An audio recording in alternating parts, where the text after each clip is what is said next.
के छ ध्यान गरौँ त साथी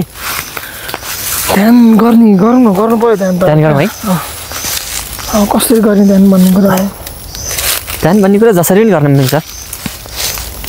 ध्यानको निश्चित कुनै नियम छैन अब धेरै मान्छेलाई एउटा भ्रम हुन्छ कि ध्यान भनेको पलेटी कसेर बस्ने अझ विशेष गरी पद्मासनमा बस्ने ज्ञान मुद्रामा हात राख्ने आँखा बन्द गर्ने चुप लाएर बस्ने ध्यान हो भन्ने छ अनि यो एउटा भ्रम छ कि मान्छेलाई ध्यान जसरी पनि हुन्छ कि तिमी जस्तो अवस्थामा छौ त्यत्तिकै उभिएर पनि ध्यान हुन्छ अनि म जस्तो अवस्थामा जसरी बसिरहेको छु यसरी पनि ध्यान हुन्छ कुनै काम गरिरहेको बेलामा पनि ध्यान हुन्छ म चलिरहेको छु हिँडिरहेको छु पनि ध्यान हुन्छ कि ध्यान भनेको त कन्सन्ट्रेसन हो नि त साथी म जे गरिरहेको छु ध्यानपूर्वक गर्नुपर्यो त्यो ध्यानपूर्वक गर्नु पर्यो त्यही हो कि ध्यान भनेको जस्तो हामीले यो मीरा सुन्छ नि मीरा कृष्ण भगवान् श्रीकृष्णको एकदमै प्रिय भक्त कृष्णको निकै ठुलो भक्त मीराको कुनै पनि तस्बिर ध्यानमा बसेको देख्न सक्छौँ हामीले छैन कहीँ पनि छैन मीरा ध्यानमा बसेर पलेटी कसेर यसरी ज्ञान मुद्रामा हात राखेर यसरी बसेको कहीँ पनि देखिँदैन मीरा त केवल नाचिन् के उनी जीवनभर नाचिन् कृष्णको भक्तिमा केवल ध्यानमा नाचिन् कि मस्त उनले मतलब छैन उनी एउटा महलकी रानी थिइन् उनी सडकमा नाचिन् जङ्गलमा नाचिन् कहाँ पुगिन् कि नाचिन् मस्त भगवान् गौतम बुद्ध फेरि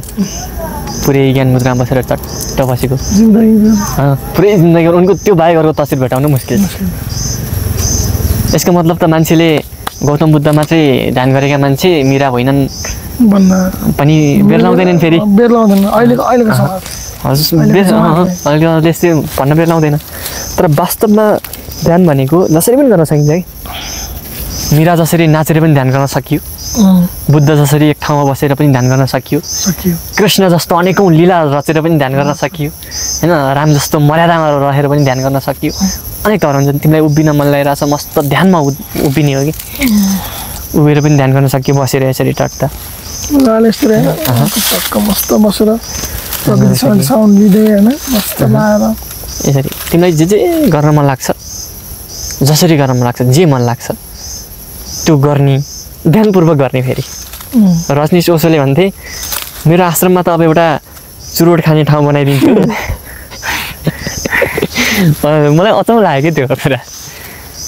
मेरो आश्रममा अब म चुरोट खाने ठाउँ बनाइदिन्छु एउटा छुट्टै जहाँ चाहिँ ध्यानपूर्वक चुरोट खाइयोस् कि मान्छेले चुरोटभित्र धुवाँभित्र लिँदाखेरि पनि ध्यानपूर्वक लियोस् बाहिर फाल्दा पनि ध्यानपूर्वक फालोस् एउटा छुट्टै उसले बनाइदिने कि कक्ष नै बनाइदिने चुरोट खाने मान्छेहरू जान्छन् तर ध्यानपूर्वक खान्छन् कि अनि बिना ध्यान गरिएको जे पनि कुरा पापै हो कि साथी बिना ध्यान गरिएको ध्यान पनि पाप हो बिना ध्यान गरिएको चुरोट पनि पाप हो ध्यानपूर्वक गरिएको चुरोट खानु पनि रक्सी खानु पनि फेरि धर्म हो पुण्य हो कि यो तरिकाले हामीले गरेर अब राम्रोसँग जसरी तिमीलाई बस्न मन लाग्छ भने बस उभिन मन लाग्छ भने उभिऊ जसरी मानौ म पनि चप्पल खोल्छु तपाईँले त खोल्नु भएको छ है मलाई खोलिसक्यो एकदम एकदम चप्पल खोल्छु ध्यान गर्दा मुनिबाट ऊर्जा पनि आउनु टक्क मलाई छ घर गएपछि चप्पल लाउनै पर्ने छ अब यहाँ लाएको लाग्यो यो चाहिँ मलाई युनिक लाग्यो यसरी बस्दिहालौँ न के सर होइन म यसरी बसेँ ध्यानमा अब